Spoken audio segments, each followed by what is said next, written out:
اعوذ باللہ من الشیطان الرجیم بسم اللہ الرحمن الرحیم. عزیز طلباء و طالبات، السلام علیکم ورحمۃ اللہ وبرکاتہ. میں پیر حفیظ اللہ مدرس گورنمنٹ ہائی اسکول جگر پورہ سے تعلق رکھتا ہوں. پیارے بچوں، 7ویں جماعت کے اردو میں ہم پچھلے کئی دنوں سے نظم جو ماہر القادری کے نعت شریف ہے وہ ہم پڑھ رہے تھے. پڑھائی اس کی ہم نے مکمل کی. آج ہم مذکورہ نعت کے درسی سوالات جو پیچھے دیے گئے ہیں وہ سوالات ہم حل کریں گے. ان سوالات کے ہم جواب ڈھونڈیں گے. تو بچوں، سب سے پہلا سوال جو ہے وہ ہے نعت کسے کہتے ہیں. جب ہم نے نعت شروع کی تو شروع میں ہی میں نے آپ کو نعت کی تعریف بتائی ہے. میں نے حمد کی تعریف بھی بتائی ہے. حمد اس نظم کو کہتے ہیں جس میں اللہ تعالیٰ کی تعریفیں بیان کی جائیں، اور نعت اس نظم کو کہتے ہیں جس میں پیارے نبی صلی اللہ علیہ وسلم کی بڑھائی، آپ صلی اللہ علیہ وسلم کی خوبیاں، آپ صلی اللہ علیہ وسلم کی تعریفیں کی جائیں تو اس سے نعت کہتے ہیں. تو آپ آسان طریقے سے یہ لکھو گے: ایسی نظم جس میں پیارے نبی صلی اللہ علیہ وسلم کی تعریفیں بیان کی جائیں نعت کہلاتی ہے. تو یہ ہے بچوں پہلے سوال کا جواب. اب دوسرا سوال ہے: حضور صلی اللہ علیہ وسلم کو فخر آدمیت کیوں کہا گیا ہے؟ تو پیارے بچوں، نظم میں ہم نے پڑھ لیا. نظم میں ہے کہ آپ صلی اللہ علیہ وسلم فخر آدمیت تھے.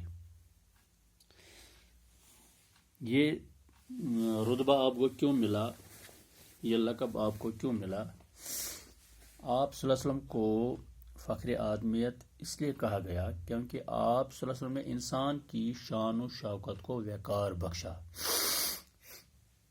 آپ صلی اللہ علیہ وسلم سے پہلے انسان کا وقار کھو گیا تھا. انسانیت کا ہی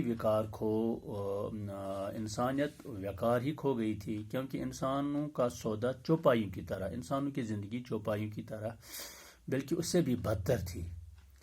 کیونکہ آپ نے سنا ہے کہ انسانوں کا سودا کیا جاتا تھا، عورتوں کو زندہ ہی دفن کیا جاتا تھا.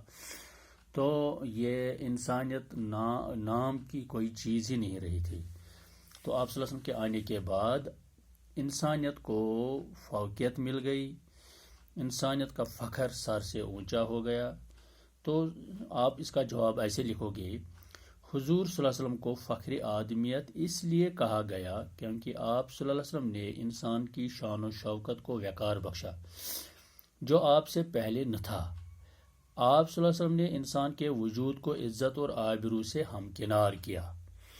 تو بچوں، اس طرح سے یہ 2 سوال ہو گئے. اب تیسرا سوال ہے: اس نظم میں حضور صلی اللہ علیہ وسلم کی جو صفات بیان کی گئی ہیں ان میں سے کوئی 5 اپنے الفاظ میں لکھیے.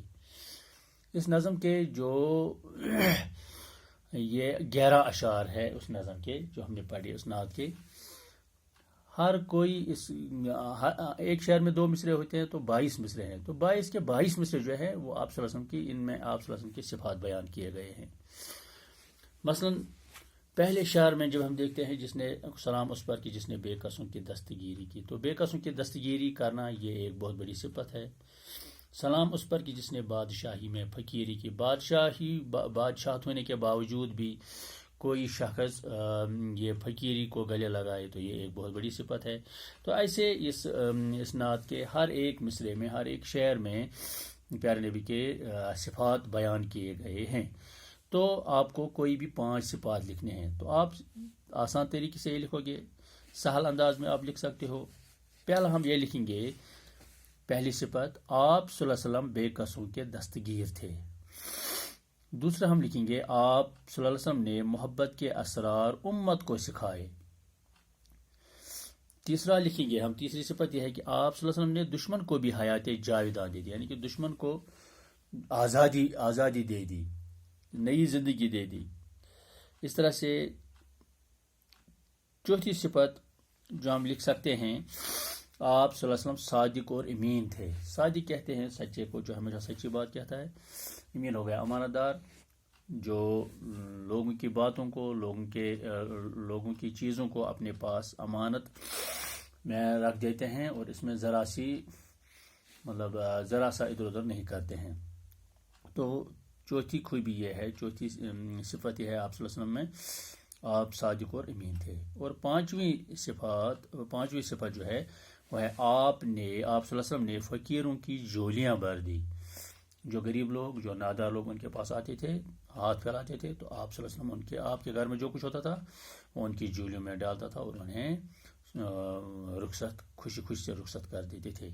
تو اس طرح سے بچوں یہ 3 سوالات آ گئے. پہلا سوال نعت کسے کہتے ہیں. دوسرا سوال حضور کو فخر آدمیت کیوں کہا گیا ہے. تیسرا سوال اس نظم میں حضور کی جو صفات بیان کی گئی ہے ان میں سے کوئی 5 اپنے الفاظ میں لکھے. اب آخری سوال ہے، سوال نمبر 4، نظم کے آخری مصرے کا مطلب اپنے الفاظ میں لکھے. تو بچوں ایک ہوتا ہے آخری شعر. آخری شعر یہاں وہ سوال ہمیں نہیں پوچھا گیا ہے. کبھی کبھار یہ بھی سوال پوچھا جاتا ہے کہ مقطع کی تعریف کیجیے. مقطع ہو گیا غزل کا آخری شعر، نظم کا آخری شعر، نعت کا آخری شعر، اسے مقطع کہتے ہیں. تو یہاں مقطع کی بات نہیں ہے، یہاں شعر کی بات نہیں ہے، یہاں مصرع کی بات ہے. آپ کو یہ معلوم ہونا چاہیے ایک شعر میں 2 مصرے ہوتے ہیں. تو آپ کو یہاں سوال کیا پوچھا جاتا ہے، نظم کے آخری مصرے کا مطلب اپنے الفاظ میں لکھیے. تو کبھی کبھار بچے یہ بھی لکھتے ہیں. آپ کو یہ معلوم ہونا چاہیے آپ سے جو سوال پوچھا جاتا ہے بس اسی کا جواب آپ دیجیے. سوال آپ سے پوچھا جاتا ہے نظم کے آخری مصرے کا مطلب اپنے الفاظ میں لکھیے. مصرع ہو گیا. آخری مصرع کیا ہے، پہلے آپ کو یہ معلوم ہونا چاہیے کہ اس نعت شریف کا آخری مصرع کیا ہے. آخری شعر اگر ہم کہیں گے تو آخری شعر ہے، سلام اس پر کہ جس نے فضل کے موتی بکھیرے ہیں، سلام اس پر بروں کو جس نے فرمایا کہ میرے ہیں. یہ آخری شعر ہے. لیکن آخری مصرع جب ہم کہیں گے تو ایک شعر میں 2 مصرے ہوتے ہیں. تو ہم آخری شعر کا دوسرا مصرع جو ہے وہی ہو گیا اس نظم کا، اس نعت کا آخری مصرع. تو آخری مصرع ہے سلام اس پر بروں کو جس نے فرمایا کہ میرے ہیں. یہی آپ سے کوشچن پوچھا گیا ہے. اسی مصرے کا مطلب آپ کو اپنے الفاظ میں لکھنا ہے. تو جواب اس کا ایسے لکھیں گے ہم، نظم کے آخری مصرے میں، مصرع ہے سپیلنگ میم صاد رے عین بوڑی. تو آپ کیا لکھو گے، تو آپ لکھو گے نظم کے آخری مصرے میں ماہر القادری ہم کیوں نہیں، کیونکہ یہ نعت شریف ماہر القادری نے لکھی ہے، اس لیے ہم لکھیں گے نظم کے آخری مصرے میں شاعر ماہر القادری فرماتے ہیں کہ آپ صلی اللہ علیہ وسلم پر درود اور سلام ہو. کیونکہ پہلے ہی لکھا ہے سلام اس پر، یعنی کہ آپ صلی اللہ علیہ وسلم پر سلام ہو، درود اور سلام ہو. کیونکہ برے لوگوں کی برائی کو آپ نے معاف فرمایا اور یہ کہا کہ یہ لوگ بھی میری ہی امت میں سے ہیں، میرے ہی ہیں. اس لیے ان لوگوں کی برائی کو آپ نے نہیں دیکھا، بلکہ ان کی برائی کو معاف فرمایا اور انہیں کہا کہ یہ برے لوگ بھی میرے ہیں. تو بچوں مجھے امید ہے کہ یہ آج کا یہ سبق جو ہے، اس کے سبق کے جو سوالات ہم نے کیے، درسی سوالات، تو یہ آپ ٹھیک ڈھنگ سے یاد کرو گے. آپ خود بھی لکھ سکتے ہیں. پھر بھی میں یہ آپ کو یہ جو واٹس ایپ کے ذریعے ان سوالات کی فوٹو کاپی بھیجوں گا، تو آپ لکھ کر ان کو یاد کرو گے. یہ وما علینا الا البلاغ المبین.